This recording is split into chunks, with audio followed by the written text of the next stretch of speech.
When we're learning the Dhamma, let's not be stubborn.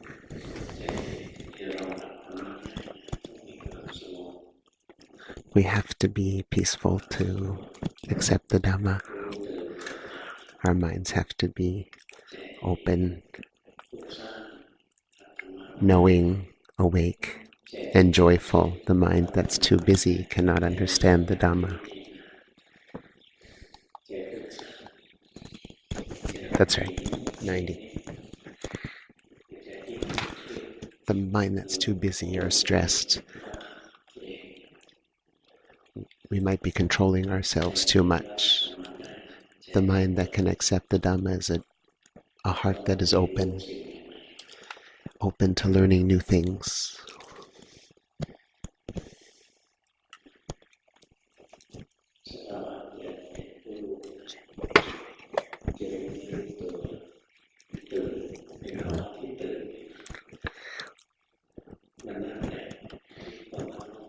It's quite strange that it's very hard to find somebody who's actually awake outside in the world.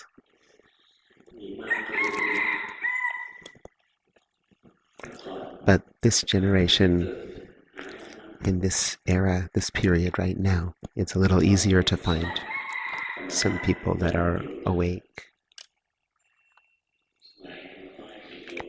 When Luang Pa was a layman, he would teach, and there would be a group together that would take a van together to go to the master. Just 10 people or so.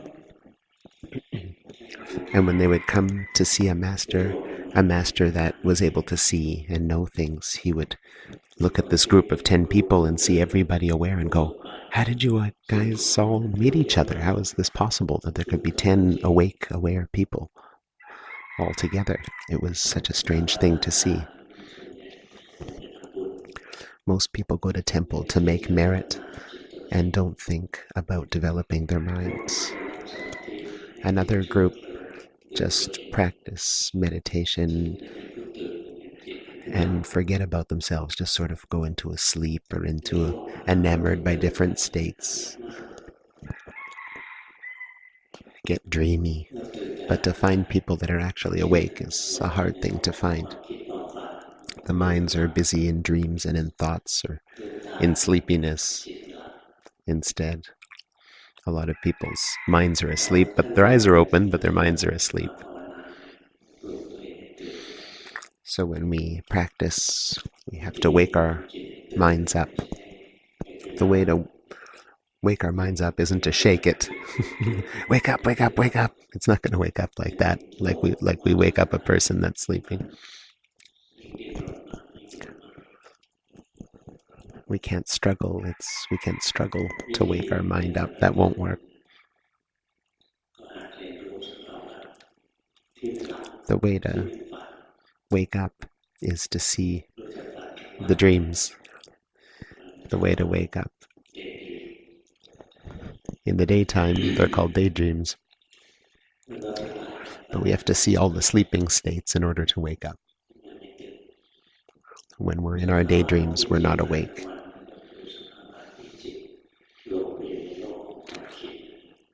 What he's talking about is being lost in thought. Thinking is just the same as dreaming, except while we are awake. Thoughts, when we're asleep, are called dreaming. But it's the same thing. The mind is working in the same way for thinking or dreaming. We just call it dreaming at night, and we call it thinking in the day.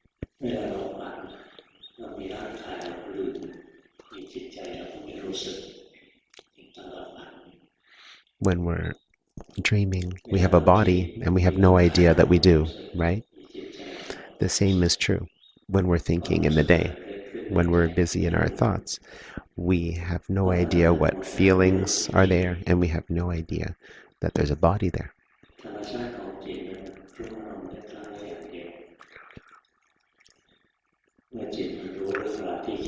The nature of the mind is to only know one thing at a time, one phenomenon at a time. So when we're knowing what we're thinking about, we can't know the body. So we have to be able to withdraw from thought, from being busy in the mind. And then we're able to know the body and know the mind. And when we're knowing the body, we can't know the mind. And when we're knowing the mind, we can't know the body. It can only know one thing at a time.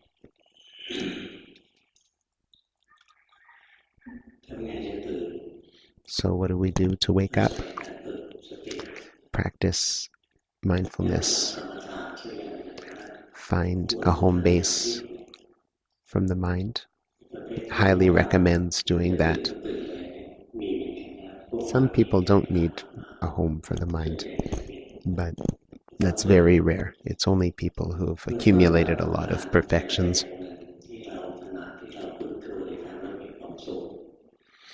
Let's have a home base or a main object that makes us feel happy, that we're familiar with, like being with. Some people pick a home base and they're just stressed with it, forcing the mind to it, holding their mind there.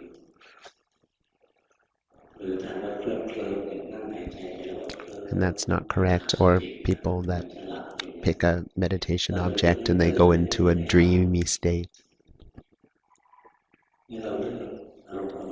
That's not correct either. We have to pick a home object that is appropriate for us. Some people's minds are really busy. It might be helpful to have a mantra like Buddho, Buddho, Buddho. When the mind is extra busy, we Buddho fast. Buddho, Buddho, Buddho, Buddho. Not giving the mind an opportunity to think other things, just having the mind think Buddho. Not giving it any space to move off. And when we're relaxed and less thoughts, we can Buddho, Buddho in a relaxed way.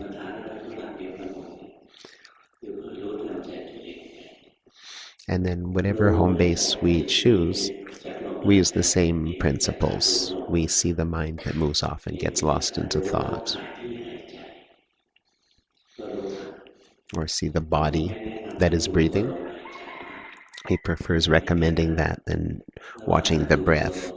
Watching the breath is different than watching the body breathing. Two different things. Knowing the body is breathing, we can sense the whole body in a sense. Knowing that this body, this mass is breathing, that's good. But if we're just watching the breath only, we're going to be with the wind. We'll be focusing on the wind, and the wind will eventually disappear and there'll be light. A lot of teachers will don't recommend watching just the wind, but instead watching the body breathing instead. They're quite different. Seeing this whole body breathing, different than sensing the breath. Sensing just the breath is going to move towards the samatha, peacefulness, meditation. But if we see the body breathing, we'll have mindfulness. The body breathes out, we know so. The body breathes in, we know so. Now we're in the foundations of mindfulness. Like the Buddha taught bhikkhus, sit with mindfulness at the fore.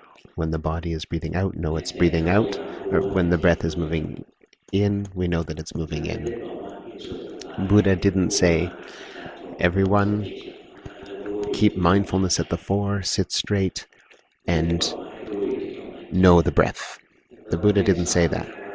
The Buddha said, when the breath is moving out, know that it's breathing out. When it's breathing in, know that it's breathing in. What's breathing in? What's breathing out? The body is breathing in, the body is breathing out.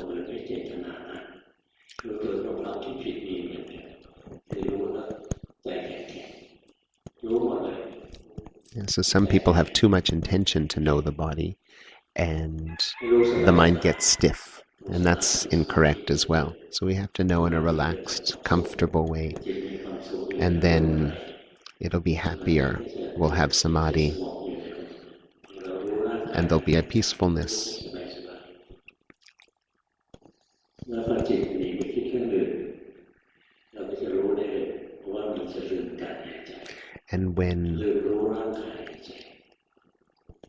get lost in thought, we'll know so quickly and easily because we won't be seeing the body sitting there breathing anymore.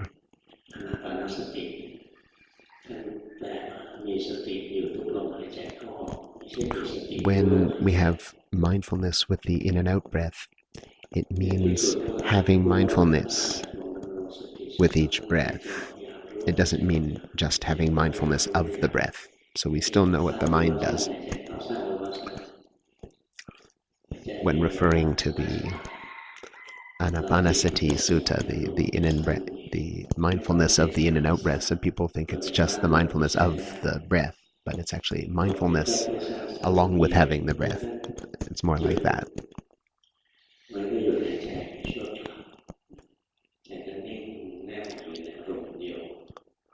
Sometimes watching the breath will get more and more shallow.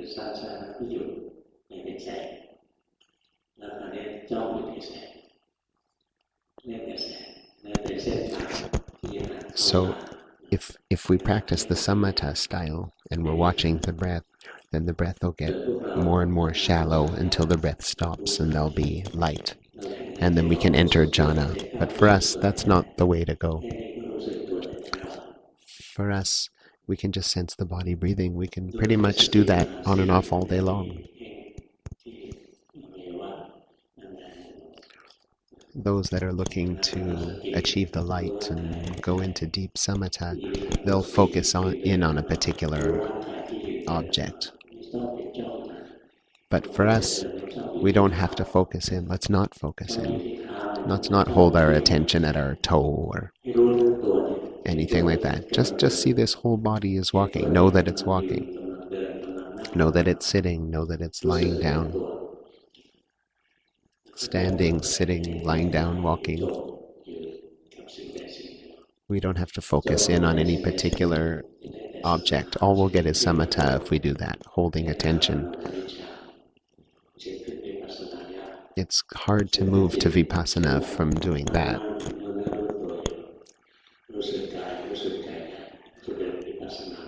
We can practice vipassana much more easily if we just see the body breathing as it is and practice mindfulness. The body moves and we know so. The body's still and we know so. We don't have to follow particular steps. It's not important to do so. However the body moves, we are aware of it. The body moves, we're aware of it. The body is still, we're aware of it. That's easy. Some people need a rhythm to the movement, but even Lungpa Tien, the teacher of the rhythm movements, said that the rhythm isn't what's important. What's important is having the mindfulness.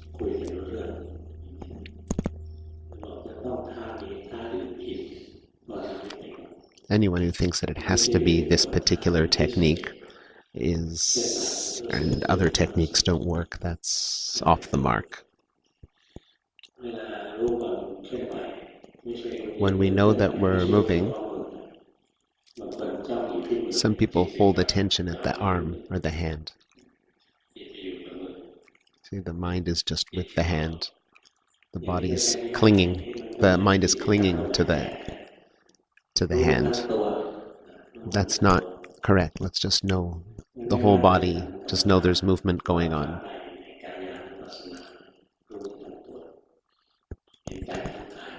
So if we're practicing vipassana in the foundation of mindfulness, the body as their foundation of mindfulness, then we just know the body and what it's doing. See that it's breathing out, see that it's breathing in.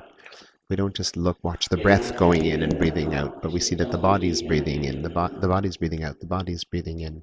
The body's standing, sitting, lying down, walking.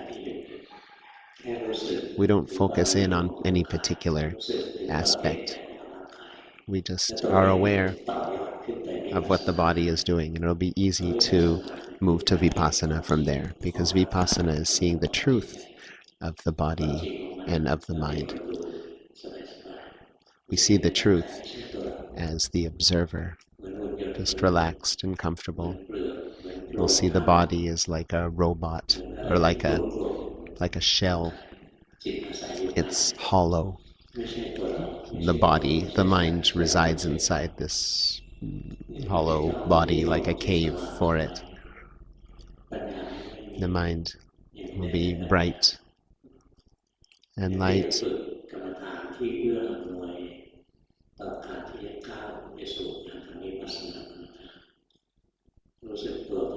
It's practicing in this way, in this very relaxed way, just seeing in general, seeing the body in a general way, not in a stiff way, holding harshly, placing their mind up above their head or something like that and watching every last movement. That's not natural and normal enough. We have to smile, nice sweet smile. Let's have a nice sweet smile. Let's see it. Where's the nice sweet smile? And just feel that the face is smiling, seeing that the body is smiling. Right? Here, move your head up and down. Move your head up and down. Can you feel that the body is... Yeah, just like that. Seeing it in a relaxed way. Don't hold the attention at the smile, you know. Okay, I'm going to smile. There it is. There's the smile. Not like that, right? That's not natural. Just do it in a natural way. He's pointing out somebody named Dr. Goy. Say, no, that's wrong. See that the smile isn't right. Not approaching the smile correctly, the awareness correctly. Move your hand. Everybody, move your hand a little bit. Can you feel that the body's moving? Just be aware of that. Don't hold attention at it. Don't do that. Don't follow each movement, and you'll pass out from doing that and then say, "Oh, I was so peaceful." That's not true peace. You see, a moment ago you nodded. Just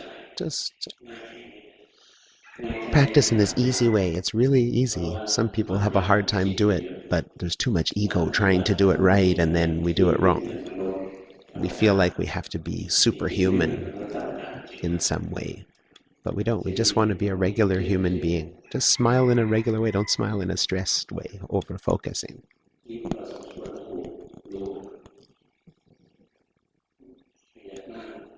Move the head.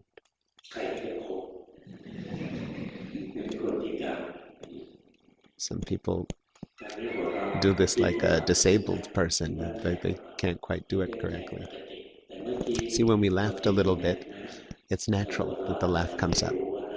But sometimes we laugh, but we didn't realize that we didn't sense that the body laughed.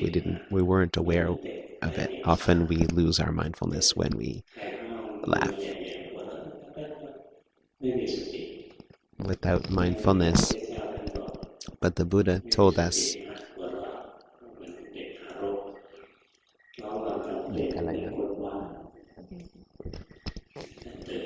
so it's like an infant when we laugh and we lack mindfulness. So can we laugh? Yes, of course we can laugh. But we have to be aware.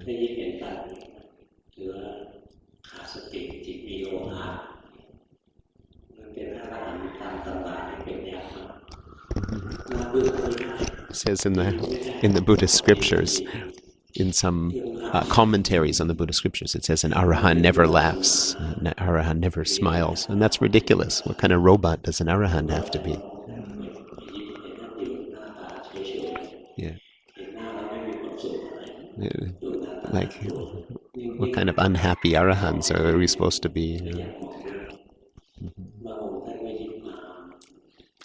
Some masters, they smile beautifully, beautiful, beautiful smiles. There's a picture of one of his masters, Tet, with a beautiful smile.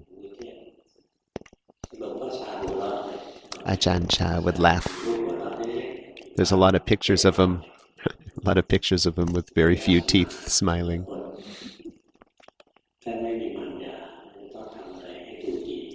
when we don't have an ego, we don't have to make sure our activities look respectful and hoping people like it. It just comes out naturally. So let's practice being natural and normal. See, we're starting to be a little bit more normal now, right? Some people, but actually some people, when he gives an order of what to do, and says, just be natural, people freeze up. So we're trying to learn the normal and natural nature of the body and mind. So if we make the mind unnatural, how are we going to see the way it is when it's natural? So just move in a regular way. No, that's no good. Most of you didn't do it right. Could you see that you're still too stiff, too stressed when moving? That's not the correct way. See how you have to practice? Practice moving, practice breathing, standing, sitting, lying down, walking, being aware with a relaxed mind. Or we see the mind, the body moving, the body still. We see so and are aware in a very general way, not picking a particular spot, holding the tension at the abdomen, rising, falling. Do we get anything out of that? Yeah, you might get some samatha out of that. Get a little peaceful for a while, or put your attention at your foot and hold it there. You get a little peaceful. But it's really hard to go from there to move to vipassana and just see in a general way where you're actually aware, mindful. We'll see when the mind is correct, we'll see that this body isn't a person, isn't an animal, isn't him or her and us.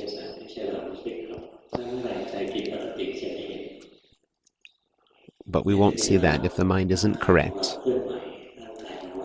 or over-focusing, holding attention in a particular area. We won't see that truth, that the body isn't a self.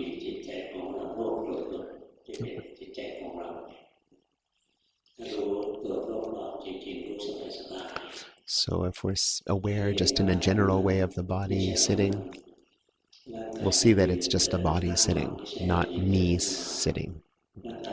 That it's just a body breathing out and breathing in, not us breathing out and breathing in, or not us walking, sitting, lying down, but a body walking, sitting, standing, lying down. We just see with a very natural way, and then we'll see it like that, like it really is.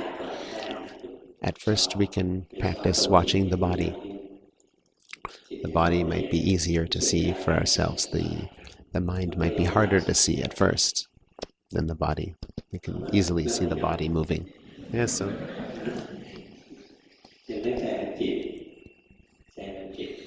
see, if we start by saying, okay, I'm going to start moving, and then our mind gets stiff, right? It's incorrect, right? So Luang Pa wants...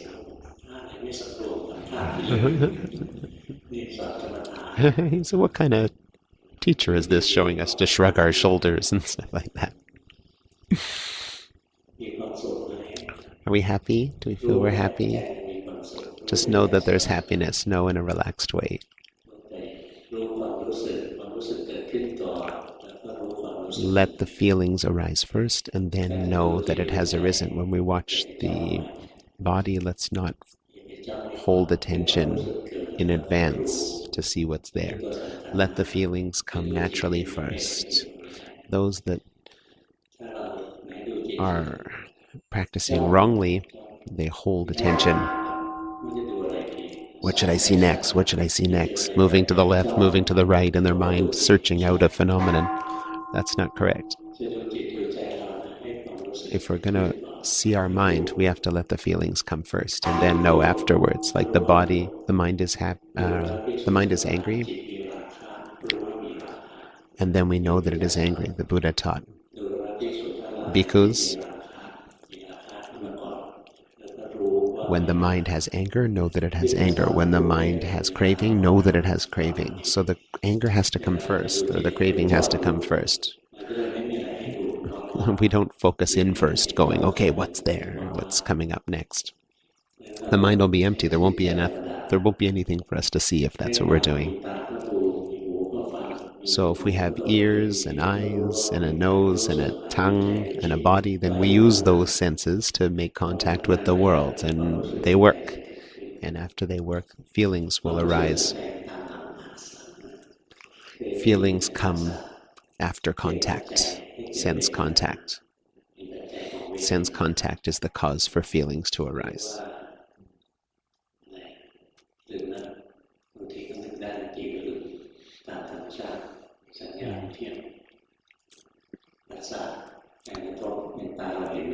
So our eyes make contact with a shape, a form outside of ourselves. We feel satisfied with what we see. Right? The feeling comes in, and then the defilements will start working from there.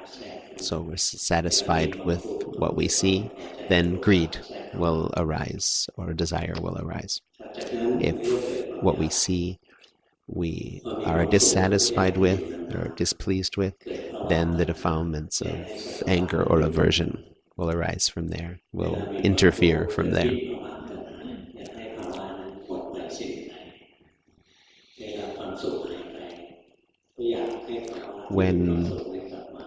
When happiness is there, we want to keep it and we want more of it. That's the craving. When happiness goes away, we want it back.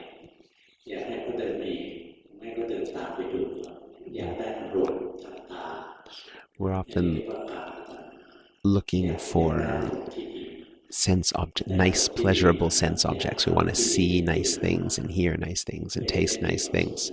We want them to stay long. Like if we see something beautiful or a beautiful woman walk by, we could follow her with our eyes. We want to keep seeing it. Right? Or we see a beautiful sight. We want to keep seeing it so that we can continue with the pleasurable sense objects. The mind is working and struggling to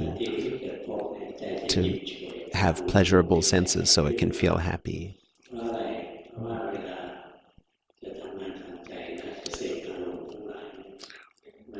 We're looking to pull happiness out of different forms and phenomena and experiences. And a lot of people are wearing earphones, smiling. Sometimes it's the ears. We're letting the ears work, listening to our headphones, smiling, wanting to get pleasurable sense objects through the ears. When our mind picks up the ears or picks up the eyes or the nose or the tongue or the body to gain sense objects through them for pleasure, that's called jat, which means life. Life begins when the sense objects are grabbed and clung to. And what happens when we have life and then we have birth is we have suffering. So our attention moves to the senses and grabs the senses because it wants pleasure through the sense objects, and life begins and birth begins, and thus suffering begins. If we want to start seeing in the correct way, we have to keep seeing the mind that gets lost in thought. Let's not wait and hold, have I got lost in thought yet? Am I lost yet? Let's not practice like that. That's not going to work. Mental phenomena we have to see after they already happen. So when there's craving, then we know there is craving.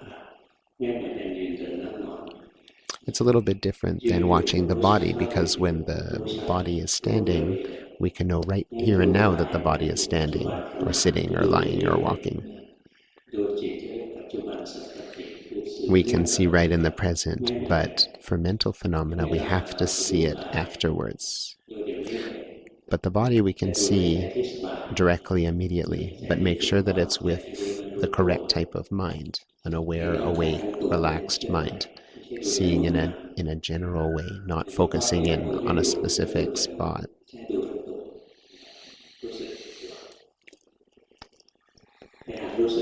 So let's